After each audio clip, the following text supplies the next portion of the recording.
name is Hitesh Kumar and I am from Landmark Classes, and we will be studying trigonometry in this chapter for JEE Mains in Advanced. I have been supported by STED Active Digital Team.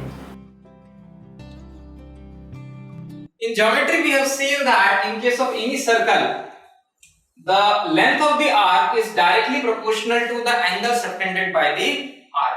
So if this angle is theta and if the length of the arc is L, then we know that the value of the length of the arc is equal to the radius of the circle multiplied by the angle. So we can say angle becomes equal to the length of the arc divided by the radius of the circle. Let us take one right angle triangle whose one angle B is 90 degree. The side opposite to the 90 degree angle, which is the longest side, is called as the hypotenuse, denoted by H. And if I take any one angle, any one of the two angle as the acute angle, the side which is adjacent to this acute angle is called as the base, and the side which is opposite to this angle theta will be called as the perpendicular.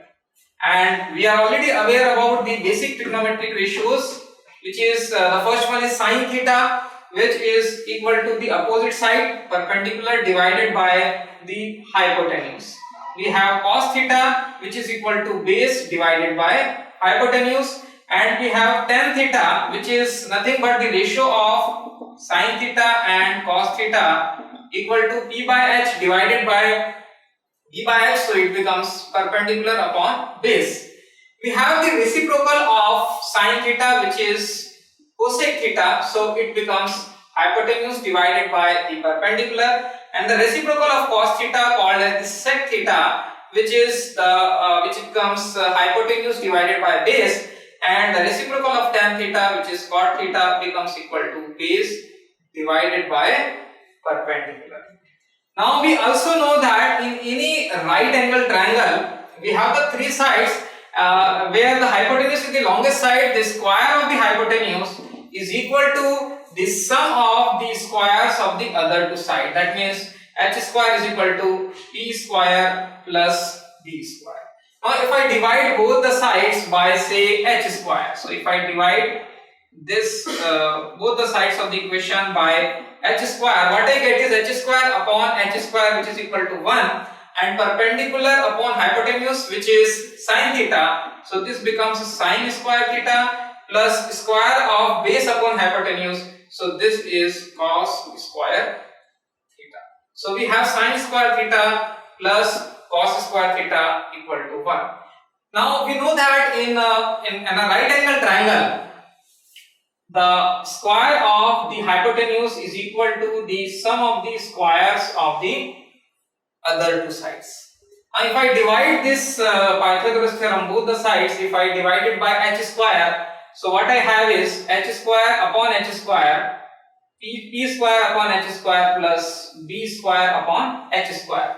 Now we know that